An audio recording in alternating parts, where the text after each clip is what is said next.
अगर पैसे को कहीं इन्वेस्ट करने का सोच रहे हैं तो उससे पहले कुछ काम है जिसको करना बेहद जरूरी है। अदरवाइज आपने जो भी पैसा इन्वेस्ट किया है वो किसी काम का नहीं रहेगा। अब आप सोचेंगे क्या इन्वेस्ट करने से पहले भी कुछ काम होता है? हाँ, बहुत ज़्यादा इंपॉर्टेंट काम होता है। और क्या काम करना है ये आप इस वीडियो में समझेंगे।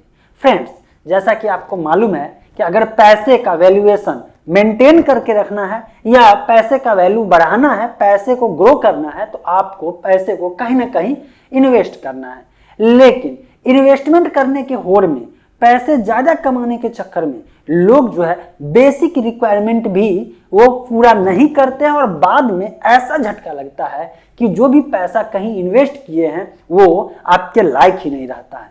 तो कौन सा काम करना है दुनिया में? आप पहले तो पैसा कमाइए, कमा लिए हैं और इन्वेस्ट करने की सोच रहे हैं, उससे पहले आपको जो काम करना है उसका एक तरह से समझ लीजिए कि जो कैटेगरी है वह है इमरजेंसी फंड क्रिएट करने का काम। अब इस काम को समझने के लिए आपको सबसे पहले समझना है कि इमरजेंसी फंड का इस्तेमाल कब, कहां और कितना होना चाहिए। ठीक, इमरजेंसी फंड होता क्या? इमरजेंसी फंड मतलब कि ऐसा जगह पैसा आप रखिए, पैसे को सेव करके रखिए कि जब आपके साथ कोई अनहोनी घटना हो जाए और इसके बाद जब पैसे की जरूरत हो, किसी के आगे हाथ न फैलाना पड़े। अब देखिए, एक एग्जांपल लेते हैं। मान लीजिए कि आप जान गए कि पैसे को जो है स्टॉक मार्केट में इन्वेस्ट करना चाहिए, रियल एस्टेट में, जमीन खरीदने के लिए कहीं भी इन्वेस्ट करना चाहिए। मान लीजिए आप कमाए और कमाने के बाद 1-2 कट्ठा 1 बीघा जो भी है जमीन खरीद लिए और एकाएक किसी न किसी कारणवश से जो भी आपका इनकम सोर्स था वो रुक गया। अब जब इनकम सोर्स रुकता है तो खर्च नहीं रुकता है। खर्च और मेडिकल जो मतलब कि खर्चे होते हैं, वो खाना पीना, और अगर बाल बच्चे हैं तब तो और भी ज्यादा जो है खर्चे बढ़ जाते हैं, वो रुकने वाला नहीं है। और ऐसे में जब इनकम सोर्स रुक गया और आपके पास सिर्फ जमीन जो खरीद के रखे हुए हैं, तो फिर जमीन भले ही लाखों का होगा लेकिन आप जो है डे टू डे खर्चे के लिए, ऐसा तो नहीं है जमीन में जो है 500 रुपये का जमीन बेच दीजिएगा, 1000 का जमीन बेच दीजिएगा, ऐसा होगा भी नहीं। और जब पूरे जमीन बेचने के लिए चलिएगा तो तुरंत में जो है आपके पास कोई भी जो ऐसा खरीदने वाला नहीं है कि तुरंत दे देगा, और जो देगा वो औने पौने दाम में खरीदेगा। मतलब कि आपके इमरजेंसी का लोग फायदा उठाएगा। इसीलिए पहले आप इन्वेस्ट करने से पहले इमरजेंसी फंड क्रिएट करके रखें।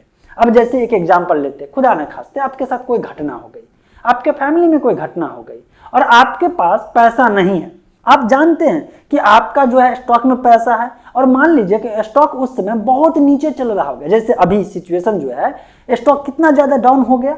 अब इस कंडीशन में किसी को इमरजेंसी फंड अगर नहीं है और पैसे की जरूरत है तो वो स्टॉक को सेल करेगा। अब आप बताइए, अगर अभी कोई स्टॉक सेल करेगा उसको प्रॉफिट होगा, नुकसान होगा ना? तो ये नुकसान झेलना पड़ जाएगा अगर बिना इमरजेंसी फंड क्रिएट किए। तो जमीन में भी यही कहानी होता है।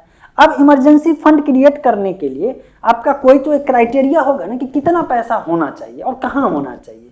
देखिए, इमरजेंसी फंड ऐसे जगह होना चाहिए जहाँ पे लिक्विडिटी बहुत ज़्यादा हो, मतलब कि अभी ज़रूरत है और 1 घंटे के अंदर में या 1 दिन के अंदर अंदर जो है अरेंज किया जा सके, पैसे को विड्रॉल किया जा सके, वैसे जगह जो है आपको इमरजेंसी फंड वाला पैसा रखना चाहिए।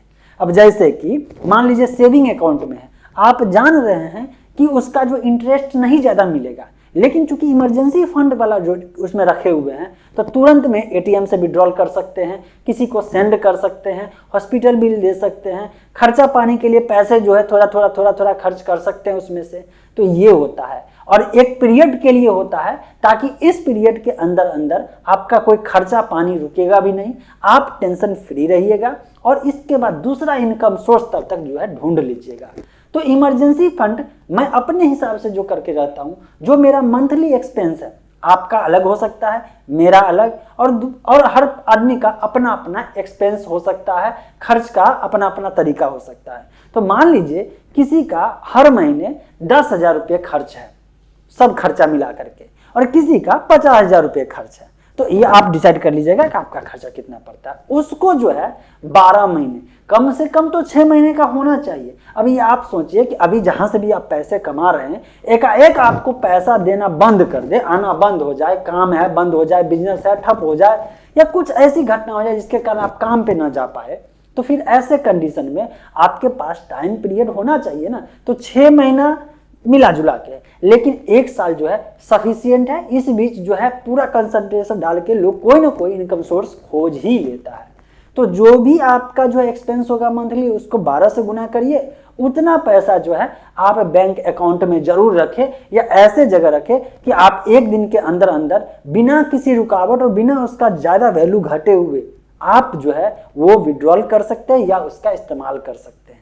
अब क्लियर समझ में आ गया कि अगर आप कहीं पे भी इन्वेस्ट करने का सोच रहे हैं, चाहे एफडी में कर रहे हो, चाहे म्यूचुअल फंड में कर रहे हो, चाहे स्टॉक मार्केट में कर रहे हो, चाहे जमीन जायदाद खरीद रहे हो, तो ये सबसे पहले इमरजेंसी फंड बना लीजिएगा।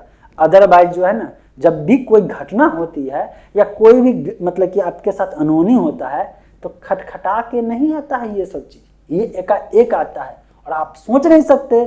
इस चक्कर में अच्छे का सेविंग या कह सकते अच्छे का इन्वेस्टमेंट जो है ना, औने पौने दाम में इन्वेस्टमेंट को ब्रेक करना पड़ा है, जमीन जायदाद को बेचना पड़ा है। ये चीज मैंने इतने ही कम उम्र में बहुत सारे लोगों के साथ ये घटना होते हुए मैंने देखा है।